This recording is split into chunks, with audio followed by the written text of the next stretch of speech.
Não é no templo nem no monte, é em espírito e em verdade. É comum ouvirmos muitos evangélicos e católicos citarem a passagem de Salmo 122:1 para justificarem sua idolatria pela exclusividade da adoração dos templos de pedra. No entanto, Davi estava se referindo a Jerusalém, por isso é sempre necessário ler o texto dentro do seu contexto.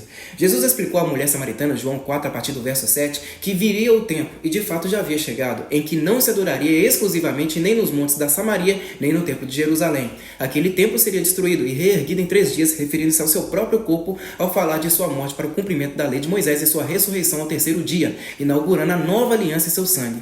A partir de então, nós, os verdadeiros adoradores, carregaríamos a sua presença em nossos próprios corpos e não mais dependeríamos de lugares exclusivos para adorá-lo. Deus se revelaria em espírito. Isso é adorar em espírito e em verdade, algo que muitos religiosos ainda se recusam a compreender. Jesus e seus discípulos iam aos templos de pedra, sim, mas com o propósito de libertar o povo da religiosidade, a mesma que tantos católicos e evangélicos vivem hoje. Se o Messias voltasse hoje, muitos o crucificariam novamente, porque os seus ensinamentos vão contra os interesses pessoais de líderes religiosos corrompidos no entendimento, que usam o nome de Jesus para benefício próprio.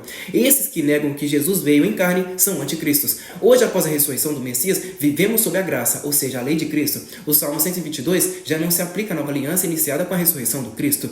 Hoje, nós somos o templo. O culto é com a vida. Não sabeis vós que sois o templo de Deus e que o Espírito de Deus habita em vós? 1 Coríntios 3,16. E que consenso tem o templo de Deus com os ídolos? Porque vós sois o templo do Deus vivente. Como Deus disse, nele habitarei e entre eles andarei, e eu serei o seu Deus e eles serão o meu povo. 2 Coríntios 6,16. Se alguém destruir o templo de Deus, Deus o destruirá, porque o templo de Deus, que sois vós, é santo. 1 Coríntios 3,17. Ou não sabeis que o vosso corpo é o templo do Espírito Santo, que habita em vós, proveniente de Deus, e que não sois de vós mesmos? 1 Coríntios 6,19. Novo pacto, nova aliança no sangue do Cordeiro de Deus. Deus vive dentro de nós, ou seja, carregamos a sua presença. Tudo o que passa disso é paganismo e pura heresia. Explicação de Hebreus 10:25. O que significa não deixar a nossa congregação? Não deixemos de reunirmos como igreja, segundo o costume de alguns, mas encorajemo-nos uns aos outros, ainda mais quando vocês veem que se aproxima o dia. Hebreus 10:25. Para entender corretamente esse versículo, é fundamental analisar o contexto do capítulo. A palavra congregação aqui não se refere a instituições ou denominações religiosas. Nem o versículo deve ser interpretado isoladamente. Congregação não significa um local físico. O verbo congregar significa juntar, unir. Neste caso, é a união de pessoas com os mesmos propósitos. A questão não é simplesmente se reunir, mas com que propósito se está reunido. Afinal, o que é mais importante? O ajuntamento físico ou o propósito espiritual?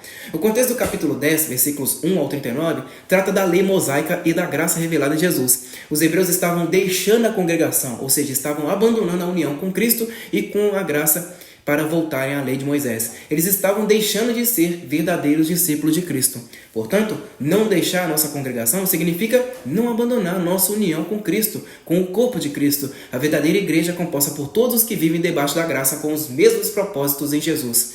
Mas Cristo, como filho sobre a sua própria casa, a qual casa somos nós, se tão somente conservarmos firme a confiança e a glória da esperança até o fim. Hebreus 3:6.